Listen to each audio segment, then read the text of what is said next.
so excited to talk with you. For those who don't know you, Brenda Sellers. In your community, though, I'm going to say you're kind of a celebrity because you have been on the circuit of doing wonderful things in your community, in Blount County and beyond. Now, I got the chance to meet you at a Loudoun County Women's Business Conference, and I said, this lady has a big personality. Tell me a little bit about yourself. You grew up on a farm? I grew up on a farm. I'm the only child of, well, the only daughter between two brothers, and my dad was a farmer, and my mother was a housewife. So, and I learned to, my first job was actually saving Coca-Cola bottles back for refunds, to get a refund, to get the deposit. And then I ended up working at a graphics company, and I went from the receptionist to the president. And then I've had other businesses. When I was in my teens, I had my first car detailing business because living on a farm, we had to go through a dairy farm to get to our home. Okay. So every day I'm cleaning my car because cows walk through the... Oh, yeah. So every day I'm cleaning my car. So I learned how to do a car detail business. And then that ended up being funny because my business ended up being a manufacturing business, and we made automotive aftermarket. Kind of a full circle. Yeah, we did. Yeah, that was kind of bizarre. So, what's it like? Now, I'm a city girl from Miami. Okay. So tell me, what is it like growing up on a farm in East Tennessee? Well, that's all we knew. We learned to bale hay. We drove tractors. We did whatever we had to do. It was just. It was, I guess, a hard life, but a fun life. And so we just, it was such a good life. My mom and dad were such good people. Dad, he never made any difference between me and my brothers. Okay. You know, and the one thing about, I grew up tough, very similar to Pat Summitt's dad. Was just, he's a gruff farmer, and it's like, crying's for sissies, don't you cry, you know. No matter. And there's one of those stories in my book.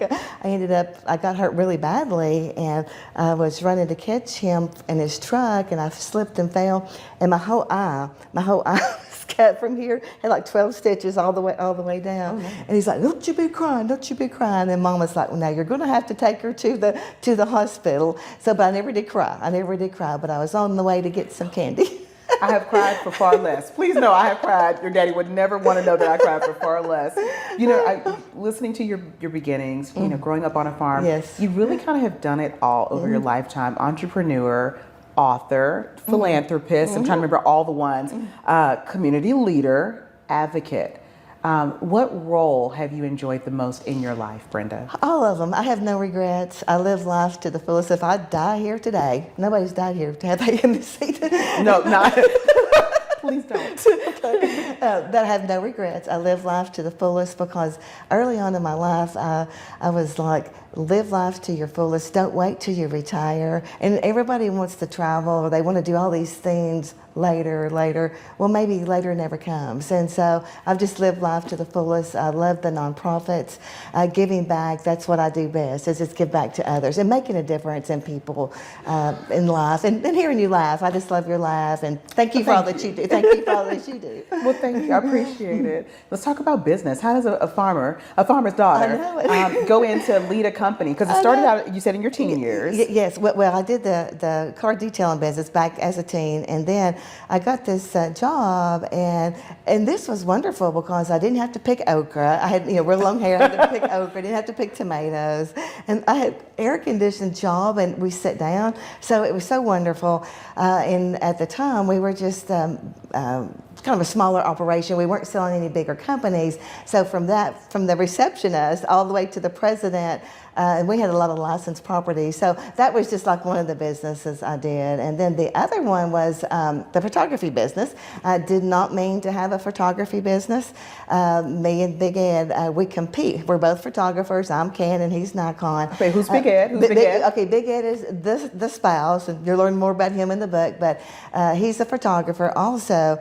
And we did not know how to photograph it's like a portfolio, the portfolio. Yes. Okay, so we photographed a portfolio. Well, our whole life we compete. We're totally opposites. He's very quiet. He has a Canon. He has a Nikon. I have a Canon. But we took these pictures of this little girl. She's 7 years old, and that one portfolio won 7 state beauty pageants. So that overnight got us a business in the beauty pageant business that all the other mamas wanted to take pictures of their, because we didn't know what we were doing. Wait, okay, so I thought your photography business was like nature and such. It Yeah. started out with portraits? Yes. Yes, it started out with portraits. Well, both. I mean, we did a lot of nature too, but it started out. That's how we ended up doing a business, because we didn't really want a business. I was trying to run chromographics, and we was trying to do other things. And in the meantime, we had a scuba diving business, because we ended up, as we were photographers, we'd done the beauty pageants and went through that scene, but we didn't have underwater equipment. So that's a whole other photography world. So what we did, we had a business with, Big Ed was the instructor, and then that was my job, was to photograph them getting their certifications. So that was another business. But Okay.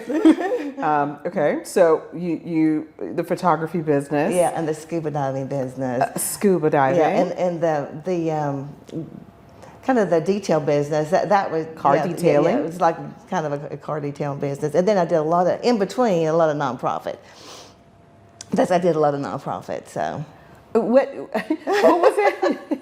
How does one figure out they're good at running a business? Like, how do you just got started and the bug hit you and you're like, you know what, I like being my own boss? Well, I had to learn a lot of leadership skills. I did a lot of the leadership one. I did the East Tennessee Regional Leadership. I read every book I could possibly find on running business. But running a business is like being an athlete. It's like raise the bar. You know, what else can you do? We get a really big sale. Oh, well, okay, well, what else can we do?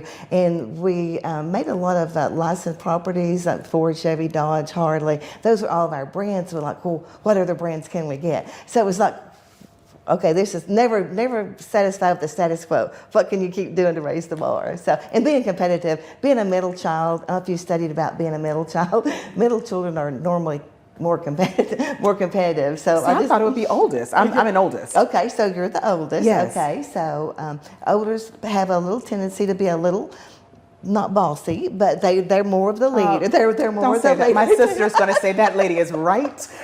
She is right as rain.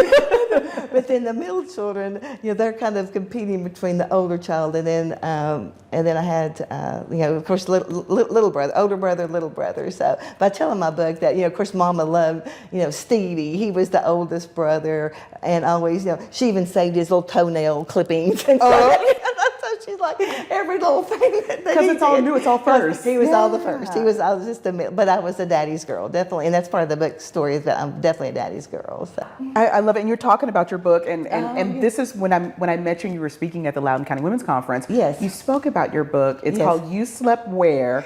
Calamities of a Clumsy Businesswoman. And I was so tickled. I was so tickled because this is not one of those like pent up books. You tell some beautiful stories about your life and yeah, just really what has gone on over the decades with you. Yes.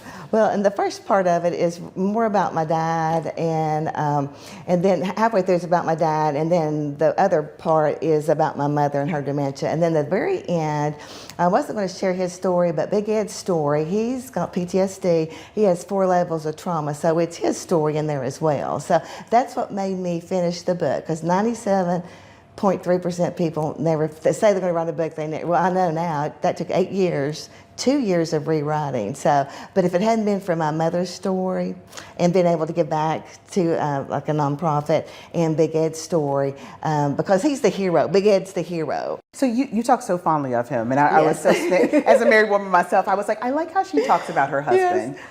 Big Ed, so he was in the military? He Is was that in the where military. his PTSD comes from? Well, he had that, and then his 4 layers, he was in Vietnam, and people say, well, that's so long ago. Well, if you have another traumatic accident, he was undercover investigator, and I kind of laugh. I said, I don't know what he does, as long as he gets me a bite. I don't really know.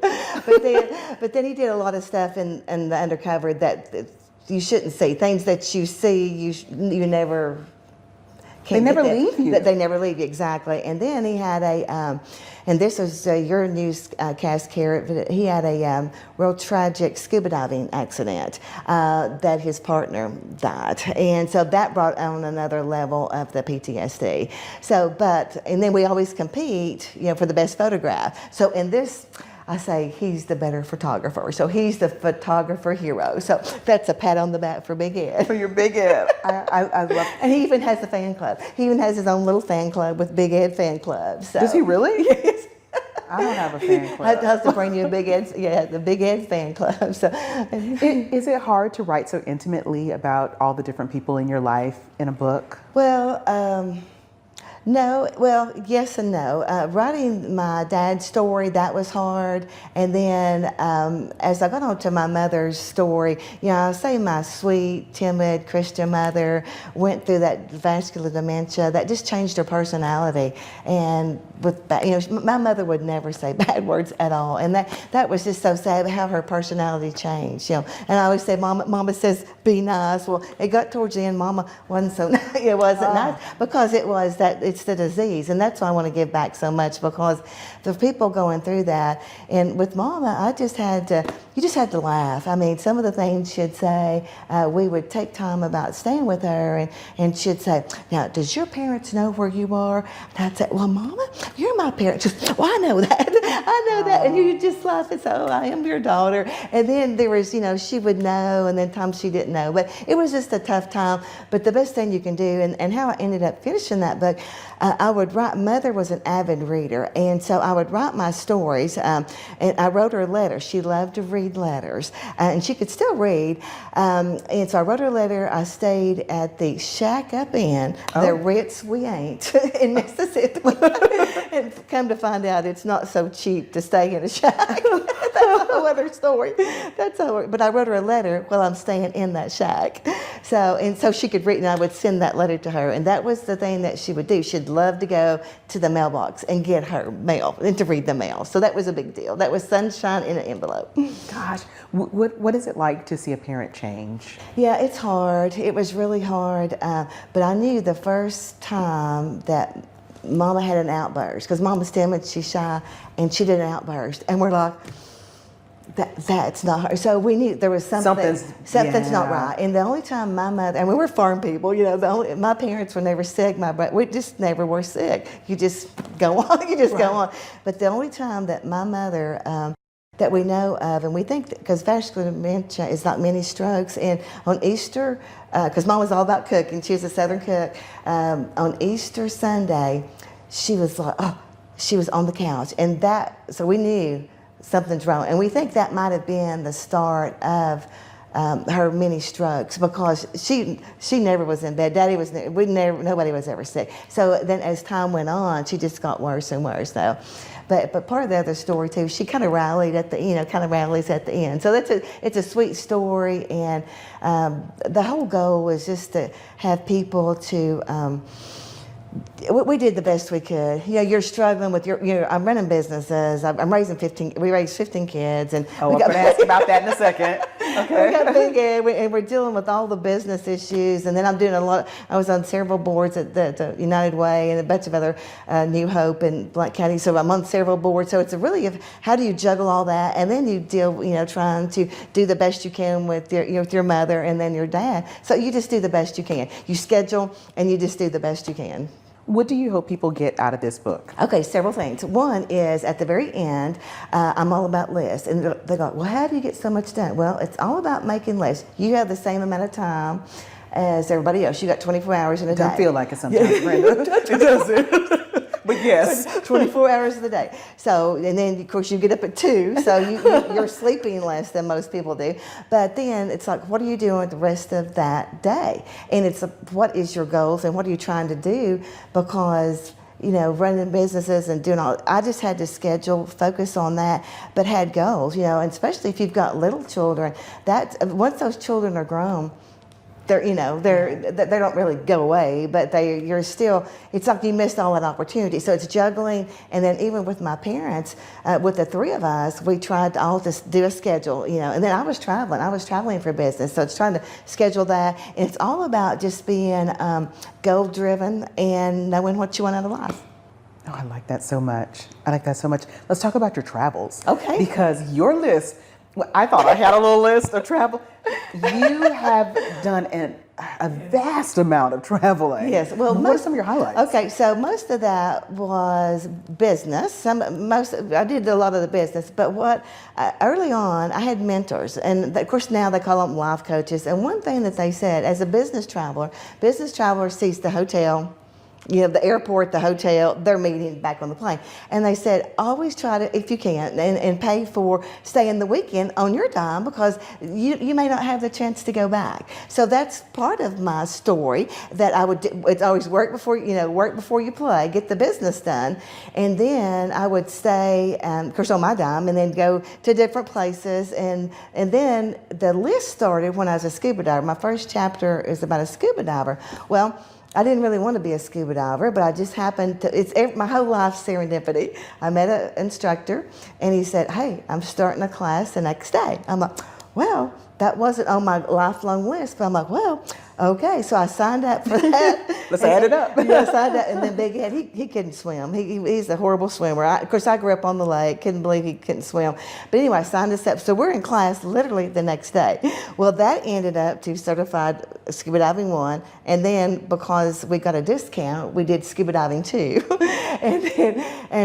then we found all these places. So my list started as a child, marking a list, and it's something about, that's with my day. You check off what you get done, because it's like, oh, I got it done. It feels good. Check it up, check it off, check it off, check it off, check it off. And so that's how that list started. I did the scuba diving list, and then I did the, and I talk about my book. I have a lot of books, and now those books are 50 books. Like, if all the states and all the different places I want to see, I have it categorized and organized. So that if I'm going somewhere, I'll just pull the book out and say, oh, I haven't been here, I haven't been there. So then it ended up being, oh, looky here, I'm just going to check that off the list. I don't know if I'm inspired or jealous by your list. A little mix of both. Now, my son told me I had to ask you about the Ice Hotel. The Ice Hotel. Okay, so this is bizarre. There again, very serendipity. This was at the time. We had some salespeople, and one of the sales ladies that was covering Canada, everybody was booked, except I said, well, can you go? We were training some sales rep. We sold automotive aftermarket places in Canada. This is in January. So like, he wants to go to Canada in January. Well, I had just the night before, there was an article about, or the day before, about this Ice Hotel is open. So I was the first of 100 people to stay in the Ice Hotel. Wait, I didn't know you were like the first. Yeah, first 100 of that day. I call that the first. The first group. Yeah, the first group, because I did the business meeting, and then the funny part in the book is that Big Ed flies in. He's going to try to get the better pictures. It's very hard to photograph that ice because of the reflections and all that. So he's going to so fly white in. and bright. Yes, and so I pick him up at the airport, and he thinks we're going to stay at the Chateau de Mont. It's like this castle-looking place. Well, he sees it, and I said, oh, there we are. I'm like, no. I just keep driving. I said, no, we're staying at the Ice Hotel. So it's beautiful. If you go into my website, you can see the pictures of it. Oh, we looked at all of them. We did. Oh, you saw it? Oh, Okay. yeah. And what's funny about it is a lot of people couldn't stand the cold. And if you couldn't stand the cold, then you check out and you go to the Manor next door, and you could stay warm in the Manor. So, but I'm like, no, I'm paying. You did the ice. Oh yeah, I said I paid to stay here. I'm going to pay to stay. I'm not going to leave, no matter how cold. So you have to leave a coat on because it is literally made out of ice. Yeah, Like it's yeah. And you have a rented like a snow parka. parka like one of those big thing. outfits. Yeah. Right. But Ed's so big, he didn't have gloves, and so he's cold. So it's a cute little story, but it's wonderful. Now the original is in Sweden, so that was in Sweden. This was in Canada, and every year they tear it down and build it again. So it's like really cool. But it was phenomenal because the lights, the chandelier will change colors. That is so Yeah, so fun. it was really something to see. Do you have a favorite? So especially since you write about travel, do you have a favorite destination or favorite trip? No, you've well, once taken? I've been there, one and done. Okay. because I'm too cheap to go back the second time. And it's all about budgeting the money. You go someplace different. So, but here in Knoxville, do you remember the little airport or airplane filling station? Yes. Okay, I reached out to the owner of that, and I'm going to be the first person to stay in that airplane filling station on September the 9th. How fun is that? Yes, because I also helped donate money back in the day to save that. So here I'm staying in it. So let's talk about your philanthropy, because Yes. you really have touched a lot of different Yes. parts in East Tennessee. First, why do you do all of this? Because Well, it's all a lot about of folks don't. it's all about giving out, and you know the story in the Bible about the widow's mite. And I actually got to go to Jerusalem, and I have it's a little necklace. It's a little widow's mite made into a necklace. And I think about that, like she gave everything she had, but then guess she was blessed. So I just learned early on just to give back to others and to help others. So when you talk about philanthropy and giving back, we got to start first with the book, because this book is not a profit book. Right. How much have you given back with this book? Well, the book itself has already raised $38,000 for 2 nonprofits. Off a book. A book, yes. Okay. Yes, and still raising more for another for the Alzheimer's Tennessee. So, When you get those kind of numbers, do you not sit back and go, "Ooh, like I did that"? I know. Well, the Haven House. Are you familiar with the Haven House in Blount County? I am. They put that on the site even before the book raised $10,800 before it was even published. Because they put it on a silent auction, and then 2 people bid on it, $5,400, and then they did it twice. So that's $10,800. And then I went back because of Mama's story, in a way to carry on her memory. I did one production run of little T-shirts, and so I give that back. Like Mama says, "Be nice," and then the other one was for my dad, and it says, "Hug a farmer, they feed you." I saw the green shirts. Yes, yes. So they feed you. So that was just part of giving back. But no, as far as the business is concerned, the book business is not.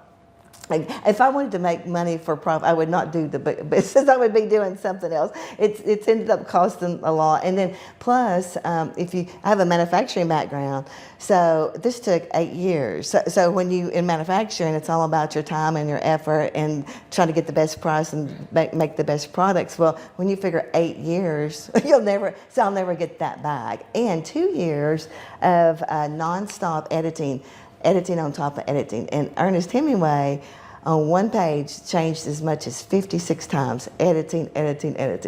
Wow. Yeah, and so that's why, and knowing my weakness too is that I could tell the story, but putting it on paper, I went back and read 101 most laughed out loud books. So I want people to laugh, because life's hard. Mama's got dementia, you know, and Daddy's got a brain tumor, and it's all of that story.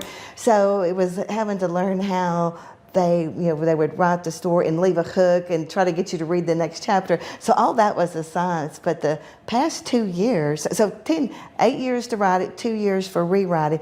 And I was fortunate enough to have beta readers. They would read, and I was the only author with this publisher that did a spreadsheet that every time they laughed, every time they smiled, every time they, cried or teared up, or if they did a question mark. A question mark's not good, because question mark means I know what it is, but they didn't understand it. So with them, and then I had a lot of editors early on that I had to do edited on top of editing on top of editing. Then the publisher, once the publisher got it, then they edited based on their standards. So really at the very end, all the acknowledgments from the beta readers to all the authors, and Sherry Gardner Howe was the very first instructor that got me to start writing the book. And so but she had passed away before the book was finished, but I sent it to her husband. But it really took a village, because there were so many people that helped with it. You can tell you have a business mind to sit up there and do a spreadsheet, to take down all of their different reactions.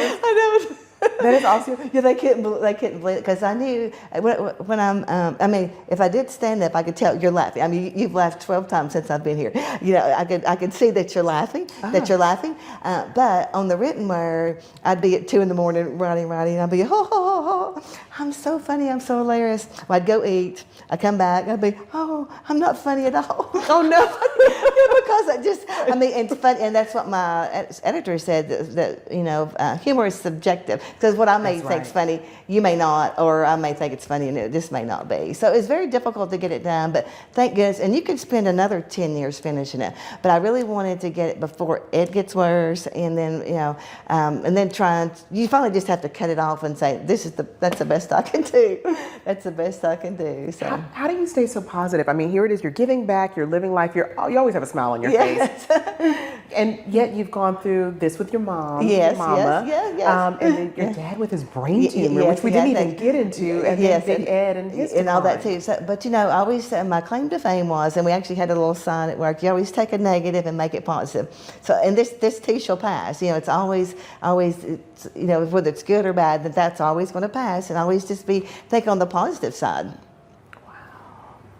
Wow. So with that, you Philanthropist of the Year, you were. Yes, that was from the Blount County Chamber, and normally it was at our trade show time, and something told me to come back to fly in, and I had no idea that that I was even going to get that, so I was kind of blown away. But what was so cool, of the kids, I had like 4 kids that were there to see me get that award, so that was really cool. That was really cool. The kids. Now, The 15 kids. You have. I know you have one. Yeah, we call him the Blood Kid, and he hates to be called Rock Star, but we call him the Rock Star Kid. Okay, but 15 others. Yeah, you said? well, and really even more than that. If you look, did you see all the kids on the steps and the website? Okay. But who are these? Okay, so how that started was Dustin, we call him the Blood Kid. He was in sports, and then he was football player. He was like all region basketball player. But then he stopped and did a band, and he got obsessed with this band. Well, then it's all the grouping, and of course I'm a junk food eater, and so it's kind of like you feed the people. Y'all are coming over here some Cheetos. Y'all are coming over here go some brownies. But as the kids grew, and I took it seriously because a lot of these kids. They had homes, but they had other siblings, and we had a fun place. We had a basement. They had games. We had a pool table. We had a pinball machine, and plus we had food. It's all about feeding the food. But as the kids got older, the rules had to change because when the kids got to driving, I not only took the keys away, but I took their shoes away because like they snuck out one time, and there is a story in the book about the boys think they're going to sneak out, but they get caught because Big Ed's an undercover investigator. So, I mean, what are you doing thinking you're going to sneak Might as out? well sit down. So he goes and gets them and shines a flashlight. They're all deers in headlights. So they all went back to William Blount School and telling the story how they thought they were, sneaking out, but then they didn't. So, but it was being, of course, all those kids are now having kids, and now they have their own lives. And just all the girls, we try to go every year to a beach trip or somewhere just to keep, just keep all that together. So. Wait, you all are that close that you all still? Yes, we still do. We still do. And I'm on for the girls, I'm on their little thread, on their little Facebook Messenger. So it honors me. But that's why it keeps me young, because I stay young because of them. And then I always say, well, have you got your goals? I always we go on a trip. I say, okay, let's get your goals sheet out, because they turned 40. And that was a big number. So like, okay, what's on your goal sheet? And then when they were younger, back in the day when I was trying to raise all these kids, Zig Ziglar and much of them was a motivational. So, okay, kids, you're going to have to listen to these motivational tapes. So it's just trying to make a difference in the kids' lives. So. You just did the best you can do. I love that. You got to tell the toilet paper story, the outhouse. Oh, the outhouse. So this is the story where I went home and I was like, I just listened to a woman tell a story about an outhouse being named after her. Okay, so that's funny. So I'm in the Kiwanis Club, Maryville Kiwanis. We had the director at that time was Bob Patterson, and he was hired to come in to build the Smoky Mountain Heritage Center. He had naming opportunities for cabins, all different kinds of all cabins, barns, cattle liver barns, and everything. Well, it was to to sponsor it or whatever. Right. So he had all this stuff, and he came and spoke to us. Well, they had this little outhouse. Well, who wants to be named after an outhouse? Nobody. Nobody. Wouldn't even think of it. Who didn't even think about that? And plus, it was a lot of money. So I raised my hand. So I said, "So, Bob," I said, "my initials are BS." I thought, well, that would go along with the outhouse. And so I said, "Well, I'll donate." Because nobody was going to donate to this little outhouse, and it's just a one-holer. It's just a one-seat outhouse, a one-holer. But what we did was, okay. So he said, okay, and I gave X amount, whatever. Yes. But I said, well, for a joke, because it's a joke. So we had, and that's also on my website, we had a toilet paper cutting. We had all the mayors to come, Blount County Mayor, the Townsend Mayor. We had a toilet paper cutting. We had barbecue. We had lemonade to drink. We had chocolate cake. It was so funny. But there was a sign there, and it said, that was my quote, it's like, "May your life be like a roll of toilet paper, long and useful." And we had decals. We had decals printed, and we gave that out. So it was just kind of, but the big thing, the big thing, the reason I did all that, because who cares about an outhouse or whatever. But at the time, I was serving on the board for New Hope Children's Advocacy Center for Abused Children, and also. For Haven House, and so if for you to come, you just brought toilet paper. So we raised like 500 rolls of toilet paper that we split between these two nonprofits. So it's really giving back to the nonprofits, because otherwise, I mean, it was fun, and also helped the Heritage Center, because people didn't know what the Heritage Center was. He was trying to get people to come. The publicity. The publicity of it. And then these children that do a field trip, and my outhouse is the most visited on the property. I'm so proud. I'm so proud that these children don't know what that is. So I think that's kind of interesting too. So. Oh my God, you tell the absolute funniest and best stories. Why do you love East Tennessee? Why do you give back the way you do? Well, I think I've traveled all over the world, and in that story, I'm like Dorothy. I go all over the world. And growing up as a little girl, growing up on a farm, Mama is from Missouri, and when those relatives would come in, we'd take them to the mountains. I'm like, well, why would we take them to the mountains? Because see, I grew up with the mountains. I'm like, well, I didn't understand that. Every day. Well, guess what? When I started traveling the world, I understood it, because I'm like, oh wow, East Tennessee is so special. We do live in God's country. This is God's country, and I've been all the way around to say that it's God's country. So that's why I circle right back. It's funny you should say that. I remember when I first got my job here, and I came over for my interview, and I was in Clarksville. So that was my first time driving through the plateau. Yes. And I remember calling my dad and going, "Dad, I'm from Miami. Everything's flat." Right, I was so confused. I was like, "Dad, I just rode." They put the road through the mountain. I was so stunned. So yeah, it really is gorgeous. Yes, people just don't realize that. But I think if this is all you've known in East Tennessee, you maybe don't appreciate it as much as going around to see all the different. And I've done a lot of missionary work. And when you do a missionary work, and when people are struggling and from poverty-driven countries, they just don't know how lucky. We're just so lucky and blessed to be here. And you're making the most of it. Making the most of it. Thank you so much. You are absolutely a pleasure to talk to. Thank you.